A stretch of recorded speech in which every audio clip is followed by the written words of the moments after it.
Chapter 1. Sunday, 14 June 1942. On Friday, June 12th, I woke up at 6 o'clock, and no wonder. It was my birthday. But of course I was not allowed to get up at that hour, so I had to control my curiosity until 6:45. Then I could bear it no longer, and sent to the dining room, where I received a warm welcome from George. Soon after 7 I went to Mummy and Daddy, and then to the sitting room to undo my presents. The first to greet me was you, possibly the nicest of all. I got masses of things from Mummy and Daddy, and was thoroughly spoiled by my various friends. Then Liz called for me and we went to school. During recess I treated everyone to sweet biscuits, and then we had to go back to our lessons. Now I'll just stop. Bye-bye, we're going to be great pals. Saturday, 20th June, 1942. I haven't written for a few days, because I wanted first of all to think about my diary. It's an odd idea for someone like me to keep a diary. Not only because I have never done so before, but because it seems to me that neither I nor for that matter anyone else will be interested in the unbosomings of a 13-year-old schoolgirl. Still, what does that matter? I want to write, but more than that, I want to bring out all kinds of things that lie buried deep in my heart. There is a saying that paper is more patient than man. It came back to me on one of my slightly melancholy days, while I sat chin in hand, feeling too bored and limp even to make up my mind whether to go out or stay at home. Yes, there is no doubt that paper is patient, and as I don't intend to show this cardboard-covered notebook, bearing the proud name of diary, to anyone, unless I find a real friend, boy or girl, probably nobody cares. Hence, this diary. In order to enhance in my mind's eye the picture of the friend for whom I have waited so long, I don't want to set down a series of bald facts in a diary like most people do, but I want this diary itself to be my friend, and I shall call my friend Kitty. No one will grasp what I'm talking about if I begin my letters to Kitty just out of the blue, so albeit unwillingly, I will start by sketching in brief the story of my life. My father was 36 when he married my mother, who was then 25. My sister Margot was born in 1926 in Frankfurt am Main. I followed on June 12, 1929, and as we are Jewish, we immigrated to Holland in 1933, where my father was appointed managing director of Travis N.V. The rest of our family, however, felt the full impact of Hitler's anti-Jewish laws, so life was filled with anxiety. After May 1940, good times rapidly fled, first the war, then the capitulation, followed by the arrival of the Germans, which is when the sufferings of us Jews really began. Anti-Jewish decrees followed each other in quick succession. Jews must wear a yellow star, Jews must hand in their bicycles, Jews are banned from trains and are forbidden to drive.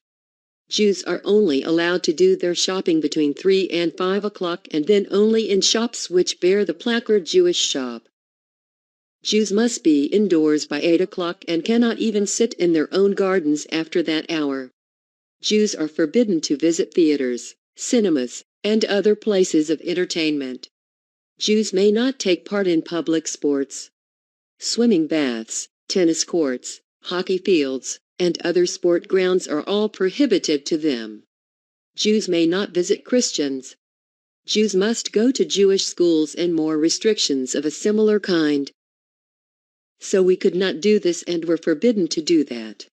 But life went on in spite of it all. Choppy used to say to me, "You're scared to do anything because it may be forbidden." Our freedom was strictly limited. Yet things were still bearable. So far everything is all right with the four of us, and here I come to the present day. Wednesday, 8th July, 1942. Dear Kitty, years seem to have passed between Sunday and now. So much has happened, it is just as if the whole world had turned upside down. But I am still alive, Kitty, and that is the main thing, Daddy says. Yes, I'm still alive, indeed, but don't ask where or how. You wouldn't understand a word, so I will begin by telling you what happened on Sunday afternoon. At 3 o'clock someone rang the front doorbell. I was lying lazily reading a book on the veranda in the sunshine, so I didn't hear it. A bit later, Margot appeared at the kitchen door looking very excited. "The SS have sent a call-up notice for Daddy," she whispered.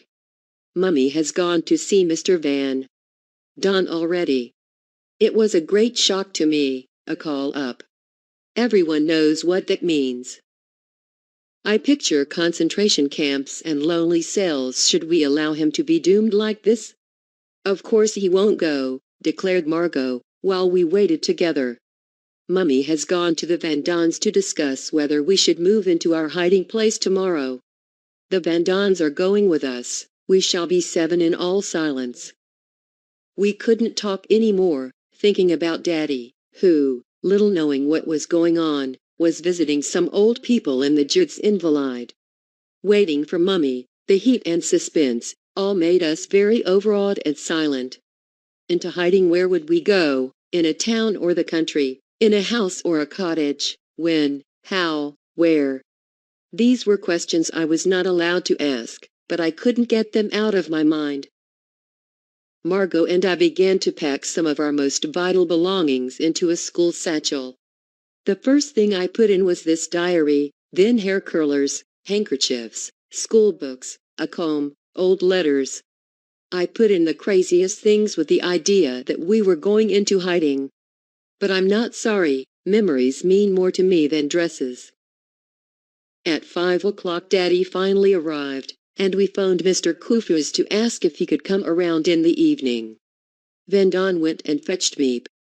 Miep has been in the business with Daddy since 1933 and has become a close friend, likewise her brand new husband, Henk. Miep came and took some shoes, dresses, coats, underwear, and stockings away in her bag, promising to return in the evening. Then silence fell on the house. At 11 o'clock Miep and Henk Van Santen arrived. Once again, shoes, stockings, books, and underclothes disappeared into Miep's bag and Hank's deep pockets, and at 11:30 they too disappeared. I was dog-tired, and although I knew that it would be my last night in my own bed, I fell asleep immediately and didn't wake up until Mummy called me at 5:30 the next morning. Luckily it was not so hot as Sunday. Warm rain fell steadily all day. We put on heaps of clothes as if we were going to the North Pole, the sole reason being to take clothes with us. No Jew in our situation would have dreamed of going out with a suitcase full of clothing. I had on 2 vests, 3 pairs of pants, a dress, on top of it a skirt, jacket, summer coat, 2 pairs of stockings, lace-up shoes, woolly cap, scarf, and still more. I was nearly stifled before we started, but no one inquired about that. There was breakfast things lying on the table, strip beds, all giving the impression that we had left helter-skelter. But we didn't care about impressions. We only wanted to get away, only escape and arrive safely, nothing else. Continued tomorrow. Yours, Anne. Thursday, 9th July, 1942. Dear Kitty, so we walked in the pouring rain, Daddy, Mummy, and I, each with a school satchel and shopping bag filled to the brim with all kinds of things thrown together anyhow. We got sympathetic looks from people on their way to work. You could see by their faces how sorry they were they couldn't offer us a lift. The gaudy yellow star spoke for itself. Only when we were on the road did Mummy and Daddy begin to tell me bits and pieces about the plan. The hiding place itself would be in the building where Daddy has his office.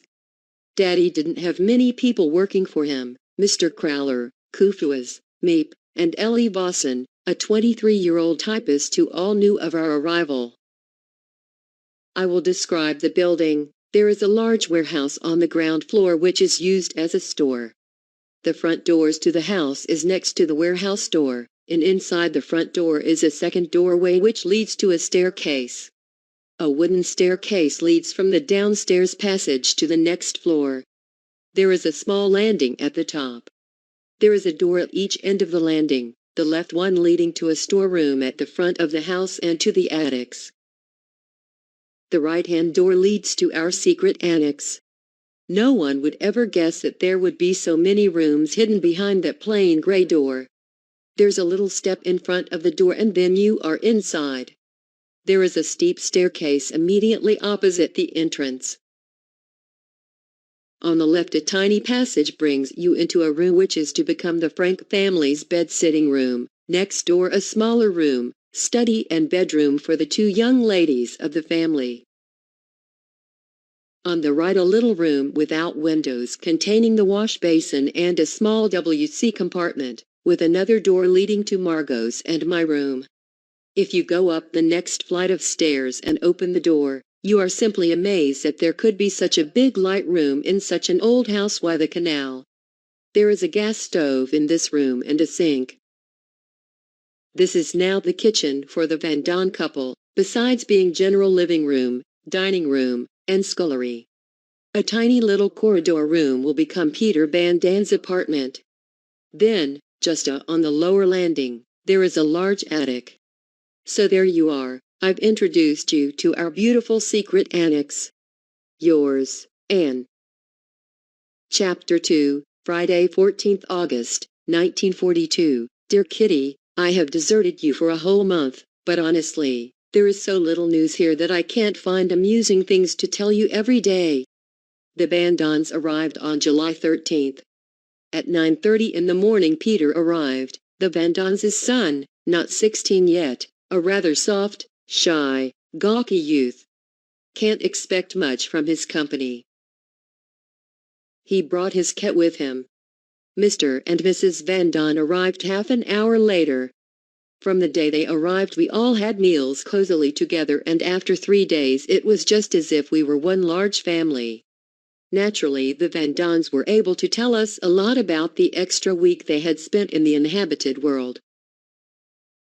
We were highly amused at the story and, when Mr. Van Don gave us further details, laughed still more at the way people can let their imagination run away with them. One family had seen the pair of us pass on bicycles very early in the morning, and another lady knew quite definitely that we were fetched by a military car in the middle of the night. Yours, Anne. Friday, 9th October, 1942. Dear Kitty, I've only got dismal and depressing news for you today. Our many Jewish friends are being taken away by the dozen. These people are treated by the Gestapo without a shred of decency, being loaded into cattle trucks and sent to Westerbork, the big Jewish camp in Drenthe. Westerbork sounds terrible, only one washing cubicle for 100 people and not nearly enough lavatories. There is no separate accommodations. Men, women, and children all sleep together. If it is as bad as this in Holland, whatever will it be like in the distant and barbarous regions they are sent to? We assume that most of them are murdered. The English radio speaks of their being gassed. Perhaps that is the quickest way to die. I feel terribly upset. I couldn't tear myself away while Miep told these dreadful stories. Prominent citizens, innocent people, are thrown into prison to await their fate. If the saboteur can't be traced, the Gestapo simply puts about 5 hostages against in the papers frequently. These outrages are described as fatal accidents. Nice people, the Germans. To think that I was once one of them too. No, Hitler took away our nationality long ago. In fact, Germans and Jews are the greatest enemies in the world. Yours, Anne. Monday, 9th November, 1942. Dear Kitty, the biggest surprise came from Mr. Van Don when, at 1 o'clock, he announced that the British had landed in Tunis, Algiers, Casablanca, and Oran. This is the beginning if the end, everyone was saying, but Churchill, the British Prime Minister, who had probably heard the same thing in England, said, this is not to the end. It is not even the beginning of the end. But it is, perhaps, the end of the beginning. Do you see the difference? There is certainly reason for optimism. Stalingrad, the Russian town which they've already been defending for 3 months, still hasn't fallen into German hands. Your Anne. Thursday, 19th November, 1942. Dear Kitty, Dussel has told us a lot about the outside world, which we have missed for so long now. He had very sad news. Countless friends and acquaintances have gone to a terrible fate. Evening after evening the green and gray army lorries trundle past. The Germans ring at every front door to inquire if there are any Jews living in the house. If there are, then the whole family has to go at once. If they don't find any, they go on to the next house. No one has a chance of evading them unless one goes into hiding. Often they go around with lists, and only ring when they know they can get a good haul. Sometimes they let them off for cash, so much per head. It seems like the slave hunts of olden times. But it's certainly no joke. It's much too tragic for that. In the evenings when it's dark, I often see rows of good innocent people accompanied by crying children walking on and on, in the charge of a couple of these chaps, bullied and knocked about until they almost drop. No one is spared. Old people, babies, expectant mothers, the sick, each and all join in the march of death. How fortunate we are, harem so well cared for and undisturbed. We wouldn't have to worry about all this misery were it not that we are so anxious about all those dear to us when we can no longer help. I feel wicked sleeping in a warm bed, while my dearest friends have been knocked down or have fallen into a gutter somewhere out in the friends who have now been delivered into the hands of the cruelest brutes that walk the earth. And all because they are Jews. Your Anne. Saturday, 27th February, 1943. Dear Kitty, Pim is expecting the invasion any day. Churchill has had pneumonia, but is improving slowly. The freedom-loving Gandhi of India is holding his umpteenth fast. Mrs. Van Don claims to be fatalistic. But who is the most scared when the guns go off? No one else but Petronella. You'd never guess what has happened to us now. The owner of these premises has sold the house without informing Crowler and Kufuz. One morning the new owner arrived with an architect to have a look at the house. Luckily, Mr. Kufuz was present and showed the gentleman everything except the secret annex. He professed to have forgotten the key of the communicating door. The new owner didn't question any further. It will be all right as long as he doesn't come back and want to see the secret annex, because then it won't look too good for us. Lately Mummy and I have been getting on better together, but we still never confide in each other. Margot is more catty than ever and Daddy has got something he is keeping to himself, but he remains the same darling. New butter and margarine rationing at table. Each person has their little bit of fat put on their plate. In my opinion the Van Dons don't divide it at all fairly. However, my parents are much too afraid of a row to say anything about it. Pity, I think you should always give people like them tit for tat. Your Anne. Saturday, 1st May, 1943. Dear Kitty, if I just think of how we live here, I usually come to the conclusion that it is a paradise compared with how other Jews who are not in hiding must be living. Even so, later on, when everything is normal again, I shall be amazed to think that we, who were so spick and span at home, should have sunk to such a low level. By this I mean that our manners have declined. The Van Dons have been sleeping on the same flannelette sheet the whole winter. One can't wash it here because the soap powder we get on the ration isn't sufficient, and besides it's not good enough. Daddy goes about in frayed trousers and his tie is beginning to show signs of wear too. Mummy's corsets have split today and are too old to be repaired, while Margot goes about in a brassiere 2 sizes too small for her. Mummy and Margot have managed the whole winter with 3 vests between them, and mine are so small that they don't even reach my tummy. They were banging away so much last night that 4 times I gathered all my belongings together. Today I have packed a suitcase with the most necessary things for an escape. But Mummy quite rightly says, where will you escape to? The whole of Holland is being punished for the strikes which have been going on in many parts of the country. Therefore a state of siege has been declared and everyone gets one butter coupon less. What naughty little children. Yours, Anne. Monday evening, November 8th, 1943. Dear Kitty, this evening, while Ellie was still here,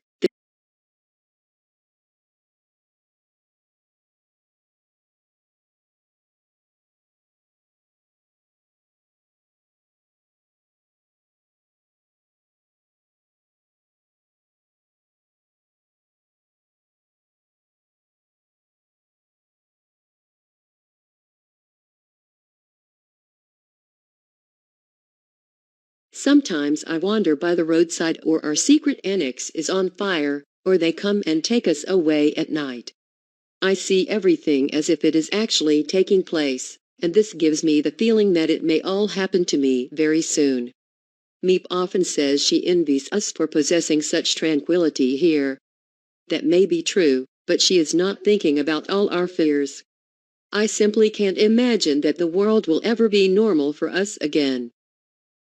I do talk about after the war, but then it is only a castle in the air, something that will never really happen. If I think back to our old house, my girlfriends, the fun at school, it is just as if another person lived it all, not me. We all look so below, where people are fighting each other. We look above, where it is quiet and beautiful, and meanwhile we are cut off by the great dark mass, which will not let us go upwards, but which stands before us as an impenetrable wall. It tries to crush us, but cannot do so yet.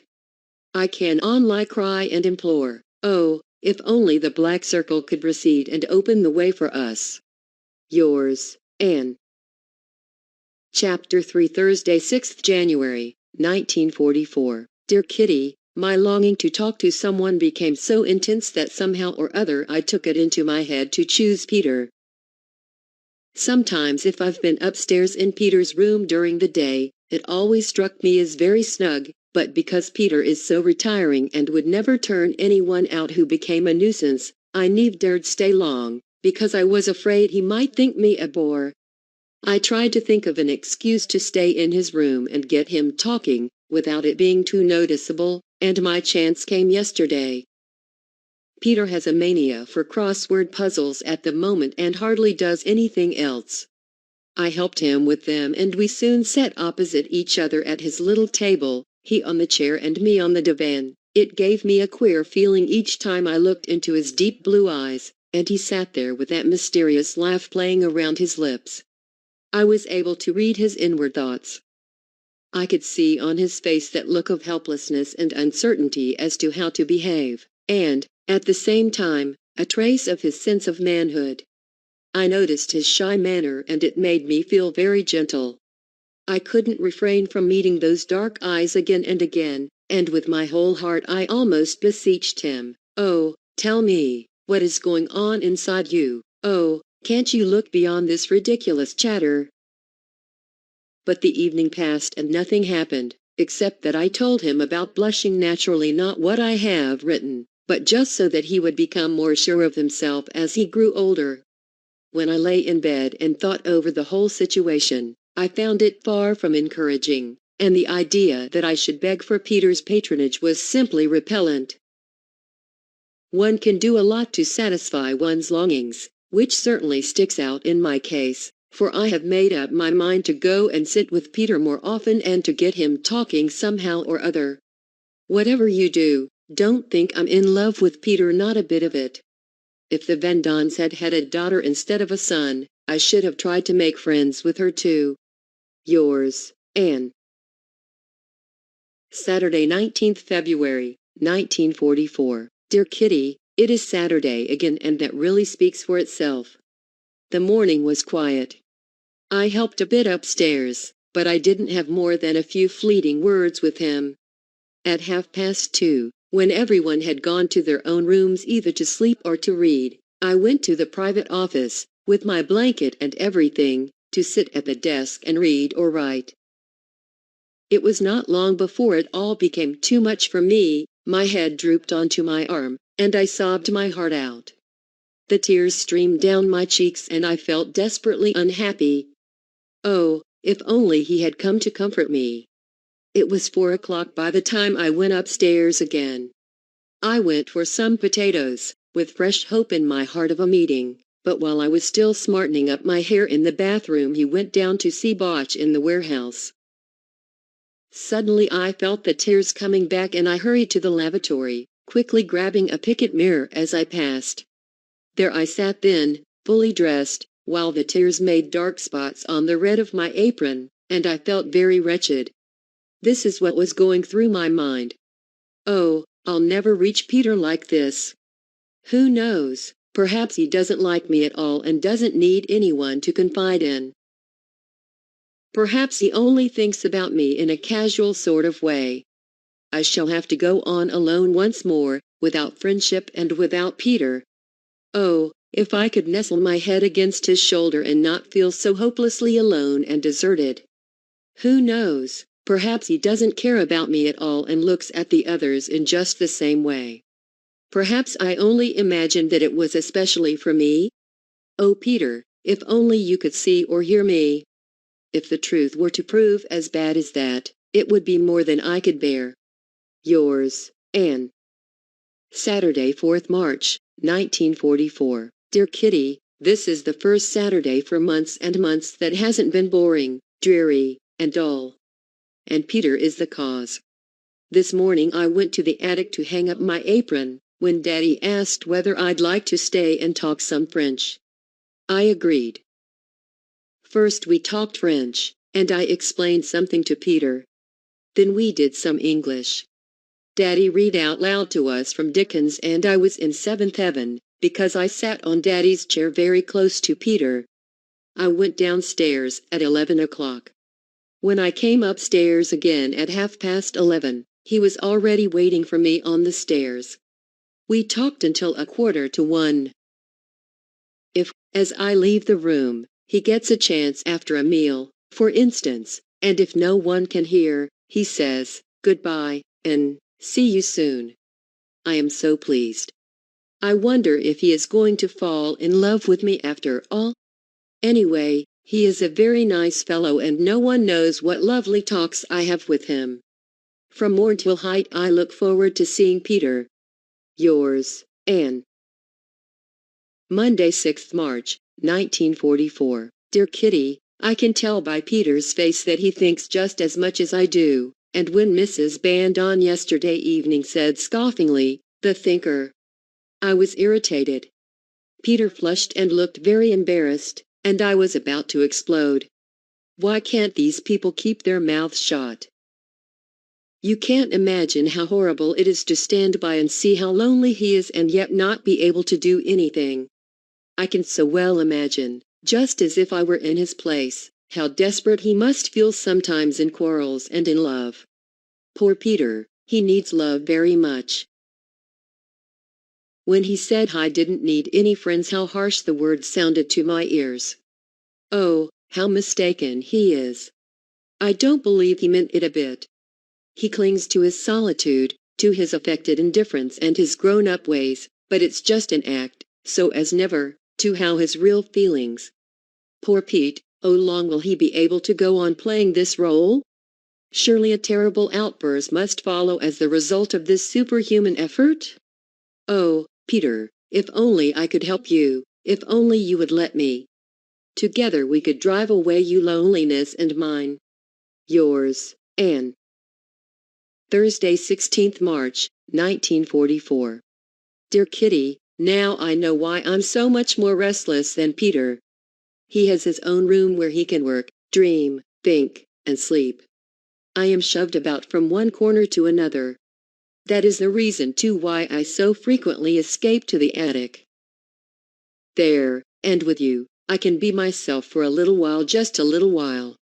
Thank goodness the others can't tell what my inward feelings are, except that I'm growing cooler towards Mummy daily. I'm not so affectionate to Daddy and don't tell Margot a single thing. I'm completely closed up. Above all, I must maintain my outward reserve. No one must know that war still reigns incessantly since. The later has won up till now. Yet will the former prove to be the stronger of the two? Oh, It is so terribly difficult never to say anything to Peter, but I know that the first to begin must be he. There's so much I want to say and do. I've lived it all in my dreams. It is so hard to find that yet another day has gone by, and none of it comes true. But, still, the brightest spot of all is that at least I can write down my thoughts and feelings, otherwise I would be absolutely stifled. Yours, Anne. Tuesday, 28th March, 1944. Dearest Shitty, I could write a lot more about politics, but I have heaps of other things to tell you today. First, Mummy has more or less forbidden me to go upstairs so often, because, according to her, Mrs. Bandon is jealous. Secondly, Peter has invited Margot to join us upstairs. I don't know whether it's just out of politeness or whether he really means it. Thirdly, I went and asked Daddy if he thought I need pay any regard to Mrs. Vandon's jealousy, and he didn't think so. What next?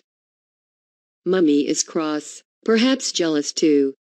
Daddy doesn't grudge us these times together, and thinks it's nice that we get on so well. Margot is fond of Peter too, but feels that two's company and three's a crowd. Mummy thinks that Peter is in love with me. Quite frankly, I only wish he were, then we'd be quits and really be able to get to know each other.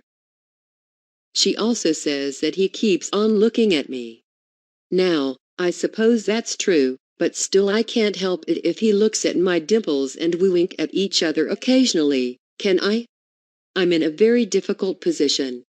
Mummy is against me and I'm against her. Daddy closes his eyes and tries not to see the silent battle between us. Mummy is sad, because she does really love me, while I'm not in the least bit sad because I don't think she understand. And Pete, I don't want to give Peter up, he's such a darling. I admire him so. It can grow into something beautiful between us. Why do the Oldians have to poke their noses in all of the time? Yours, Anne's. Chapter 4, Wednesday, 29th March, 1944. Dear Kitty, Bolkestein, an MP, was speaking on the Dutch news from London, and he said that they ought to make a collection of diaries and letters after the war. Of course, they all made a rush at my diary immediately. Just imagine how interesting it would be if I were to publish a romance of the secret annex.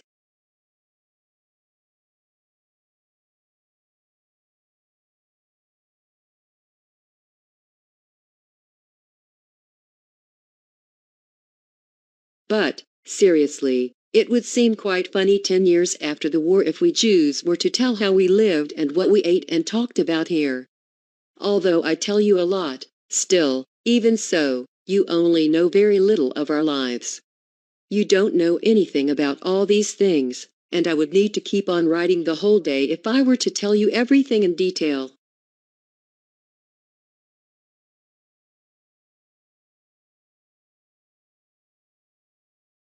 People have to line up for vegetables and all kinds of other things.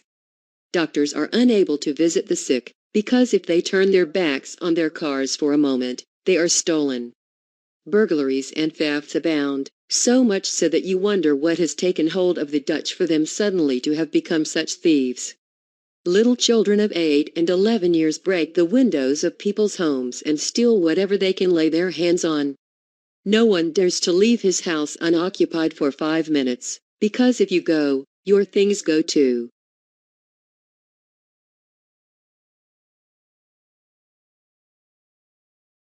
Morale among the population can't be good. The weekly rations are not enough to last for 2 days except the coffee substitute. The children are ill or undernourished. Everyone is wearing old clothes and old shoes. There's one good thing in the midst of it all, which is that as the food gets worse and the measures against the people more severe, so sabotage against the authorities steadily increases. Yours, Anne.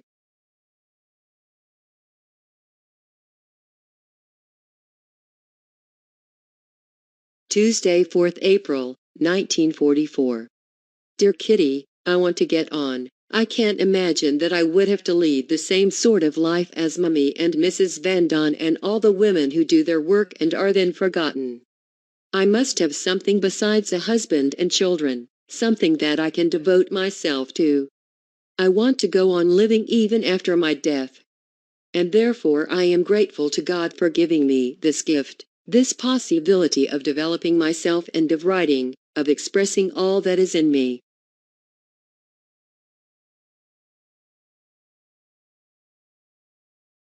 I can shake off everything if I write, my sorrows disappear, my courage is reborn. But, and that is the great question, will I ever be able to write anything great? Will I ever become a journalist or a writer?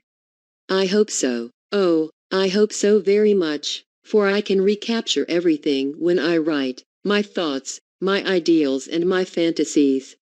So I go on again with fresh courage. I think I shall succeed, because I want to write. Yours, Anne.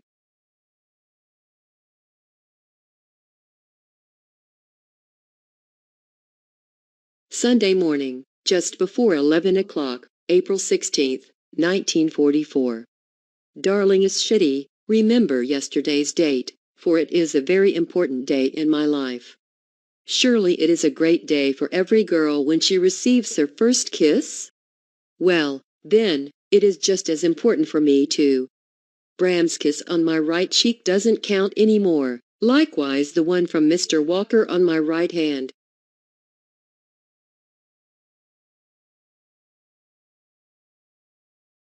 How did I suddenly come by this kiss?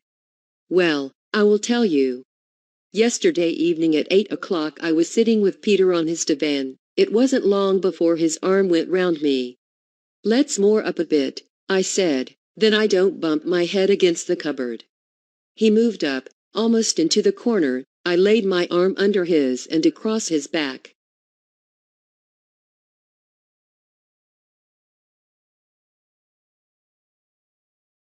Now we've sat like this on other occasion, but never so close together as yesterday.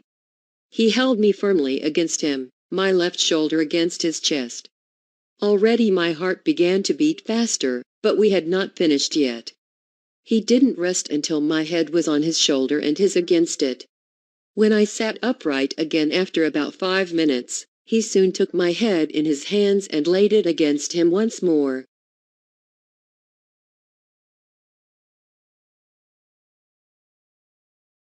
Oh, it was so lovely. I couldn't talk much. The joy was too great. We got up at 8:30. Peter put on his gym shoes, so that when he toured the house he wouldn't make a noise, and I stood beside him.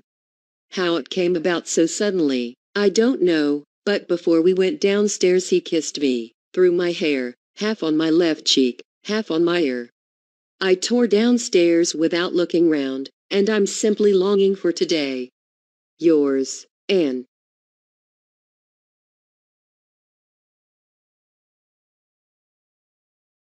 Monday, 22nd May, 1944. Dear Kitty, to our great horror and regret we hear that the attitude of a great many people towards us Jews has changed. We hear that there is anti-Semitism now in circles that never thought of it before. This news has affected us all very, very deeply.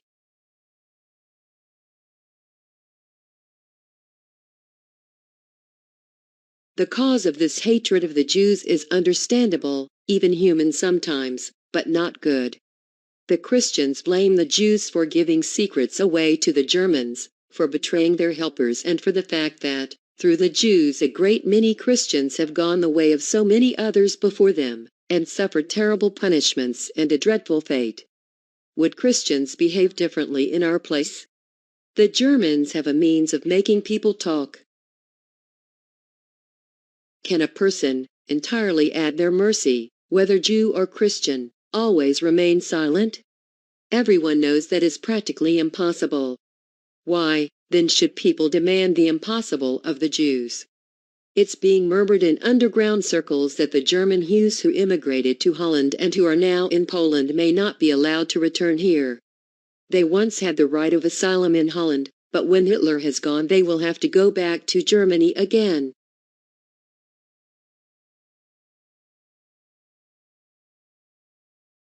Quite honestly, I can't understand that the Dutch should judge us like this. I hope one thing only, and that is that this hatred of the Jews will be a passing thing, that the Dutch will show what they are after all, and that they will never totter and lose their sense of right. For anti-Semitism is unjust.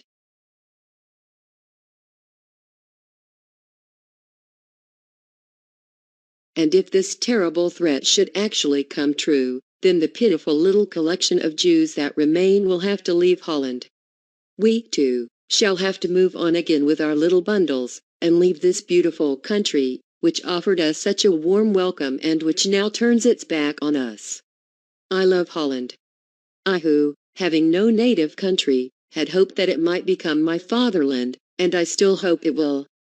Yours, Anne.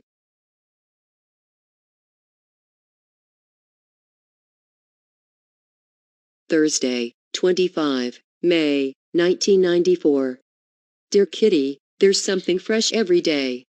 This morning our vegetable man was picked up for having 2 ewes in his house.